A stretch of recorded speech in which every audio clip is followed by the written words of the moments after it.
You're looking at the face of a man that was very excited to see Joker Folie at Deux last night. So let's talk about it. So I'm going to be critiquing this movie quite a bit in this video, so I figured I'd get all of my praises out of the way immediately, so that way you can tell I actually kind of enjoyed this movie and I'm not just hating on it for the sake of hating on it. There were things I liked. This isn't by far the worst movie I've ever seen in my life. This isn't the worst movie of the year. The problems come when you realize that this movie has absolutely massive shoes to fill following the first Joker movie. There's a lot of talent that went into this movie. Joaquin Phoenix is acting his absolute heart out. There aren't quite as many iconic moments as there were in the first one, but he's working with what he's given and he does it pretty well. I was also very pleasantly surprised by Lady Gaga and her performance as Harley Quinn. I only really know her as a singer and I've never seen her in anything act, but I just didn't go in expecting a lot from her and pleasantly got surprised. Not to mention that both of their voices, with this being a musical, are also quite good. I remember hearing Joaquin Phoenix talk about how he knew Arthur wasn't going to be a great performer, and I think that definitely shows in this movie, but that's not discounting him as a bad singer at all. And I mean, Lady Gaga's Lady Gaga. We'll talk about Lady Gaga and the musical numbers later. I think the musical numbers on their own were very solid, but we'll talk about how they fit in the movie later. Also, I think from a technical standpoint, this movie is brilliant. This movie is super nice to look at. It's edited really well. It's shot beautifully. All the colors are bright. Cinematographer Lawrence Sher does a phenomenal job once again, delivering some really cool, iconic shots. Overall, it's really clear that so much talent went into this movie and a lot of people really wanted it to succeed. But I think with the amount of stuff that they should have covered versus what they did, it's not a reach to see why a lot of people didn't like this movie. One very common critique I see about this movie is people just flat out don't like that it's a musical. So let's talk about that first. I'm by no means one of the people that was immediately put off by this movie being a musical. I like musicals. I can't digest them a ton super quickly. Once every couple months is good for me, and I haven't seen a musical in a while. I walked into this with pretty open arms. I think the musical numbers on their own, if you were to just cut all of the story stuff out of it and have just the musical numbers, they play out pretty well. They're well shot. I like the fantasy ones that are in their own little fantasy world. And like I mentioned earlier, both of them have good voices. My problems do start to arise, however, with how and where these musicals were placed in the movie. I think some of them are left up to interpretation. I'm on the side that very few of these actually happened and just took place in his head. I'm sure there were probably one or two that were actually in the movie and they actually sang for a little bit. But I'm on the side and I'm treating them as if they were fantasies through the mind of Arthur. But however, some of the musical numbers, like all of the fantasy ones, really did just kind of feel shoehorned in to pad out the runtime. A good few of them did just feel like a musical number because Lady Gaga's in the movie and they gotta use her singing talent somewhere. There are some of the musical numbers that take you out of the story a little bit because they just take place in the middle of a scene in a different location, or they're sometimes used to bridge the gap between two scenes, which they could have just gone without.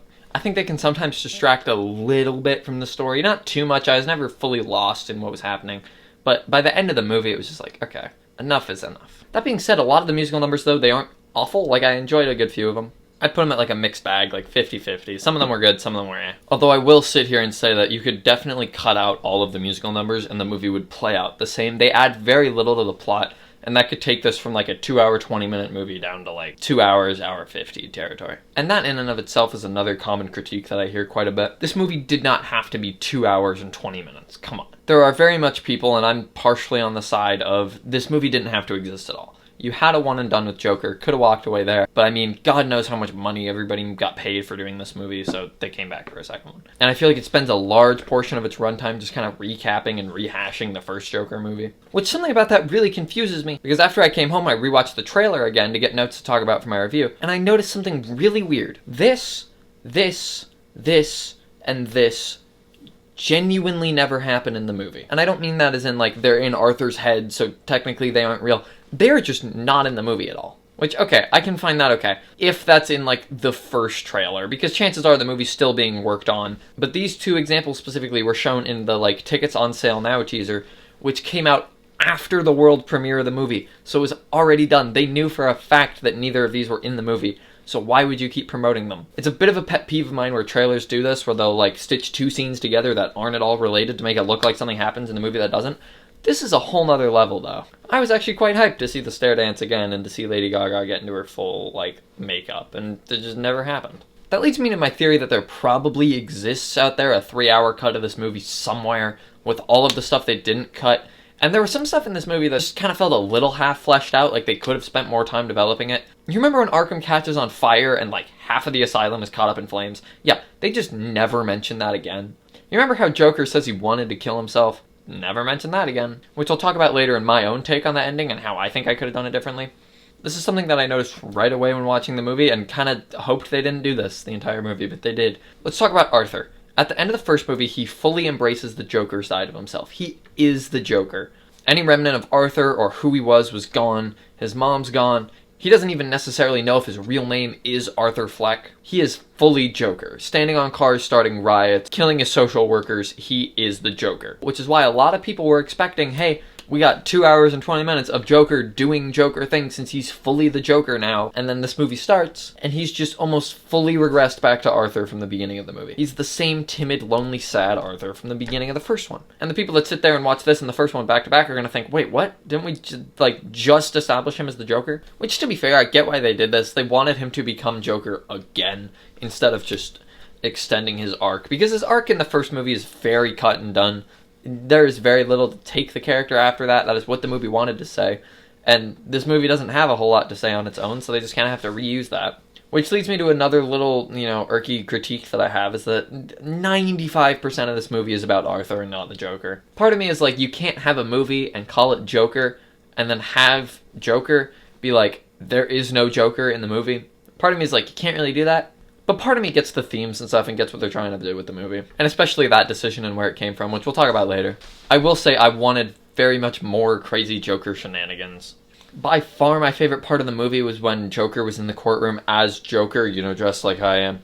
And he's yelling at Gary and he's yelling at people and he's cursing out the guards at Arkham and stuff. That was by far my favorite part of the movie. That was really the only part of the movie where I was like, okay, I can get behind this. This is definitely a sequel to the Joker. But a little pet peeve I had is when they bring him back to Arkham, he's still in the Joker mindset, and the guards that he made fun of drag him back, and then they proceed to, assault and rape the Joker. And I was sitting there in my seat being like, okay, this is it. Now is when we get into the Joker stuff. Now is where he's gonna, snap and, kill all the guards. I thought it was very reminiscent of the subway killing from the first movie. I totally thought he was just gonna snap and kill him, but he never did. He just kind of takes the beat down. And I was sitting there thinking, this isn't the Joker.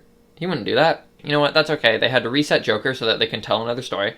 Maybe his counterpart, Harley Quinn, Lady Gaga, maybe she's great. So let's talk about Lady Gaga for a bit, shall we? I thought she was good. I thought her acting was good. I thought her kind of reason to be in the movie was good. That's the one piece of the sequel I think a lot of people could get behind is, okay, they're doing a sequel to a Joker movie, they gotta put Harley Quinn in there somehow. And I know some people were upset about them changing her name from Harley to Lee. And honestly, I don't really care. I don't read the comics before I go see the movie. I just enjoy them for what they are. And especially in their own sort of gritty, darker world that they're trying to make, it makes sense. I would have liked to see a version of Harley that wasn't just someone who admitted themselves into the asylum to go meet Joker. I would have liked to see the version of Harley that was her dad died in a car crash, actually lit their apartment on fire, and is just a pyromaniac. I would have liked to see that a little bit. But I'm not saying what we got was horrible or ruins the movie at all. I think it was fine. I will say, and this is a critique I haven't heard a lot of people talk about, is I think that with the nature of there probably being a 3-hour version of this and them having to cut a lot of stuff, I feel like some of the stuff feels a little bit half-developed, they could have explored it a lot more. You remember when half of the asylum caught on fire? Yeah, they never mentioned it again. I would have liked to see a little bit of the TV movie they made about him. That being said, that kind of wraps up everything I have to say about the first sort of 3/4 of the movie. Gotta talk about that ending, though. And honestly, I wish I had a better answer. I really don't know where I sit on this ending right now. I understand that a lot of stuff like this does happen to actual serial killers, and this is how a lot of them die. They don't necessarily have a big climactic, they don't die in a court bombing or anything. But I mean, for someone as big as the Joker, who we've based 2 feature movies on at this point, I feel like he should get a little bit more of a way out. I do definitely get the symbolism and meaning that they were going for. I do get that this was an ending that was supposed to show, hey, Joker's not necessarily a person, he's more of an idea. And yeah, it makes sense. I was worried a little bit because they showed Bruce Wayne in the first one and he's 11 years old, so by the time that Batman grows up enough to be dealing with the Joker would be in his mid to late 50s. So it does make a little bit more sense that they would sort of replace him with a younger version of him. But I'd like to sort of pitch to everybody my idea of what the ending could have been. So here's my ideal sort of last 30 minutes of the movie. Arthur, instead of admitting there is no Joker, he does that angry rant that he talked about. He goes on, he thanks everybody for an awful life, and he gets taken away. He gets dragged out of the courtroom. Joker is then found guilty of all of his charges and is sent to the death penalty. Upon the news breaking that Joker got sent to the death penalty, riots erupt. I'm talking worse than the first movie. All of his followers go absolutely berserk knowing that he's gonna die. And that sort of fuels more riots about how they think the government's flawed, about how they killed Arthur, about how they killed their idol.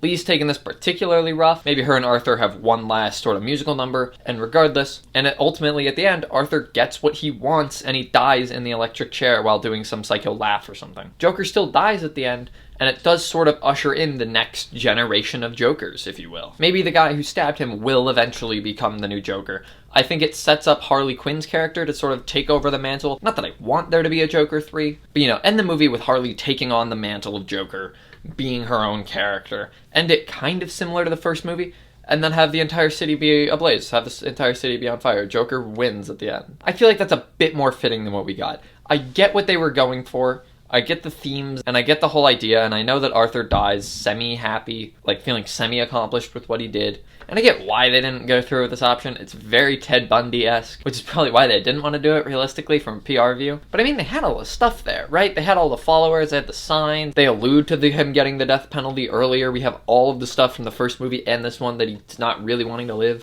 So that's sort of my ideal ending for a Joker 2. I would change probably a lot in the first 3/4 of the movie. But overall, this is the movie that we got, and I can tell a lot of people absolutely hated the movie.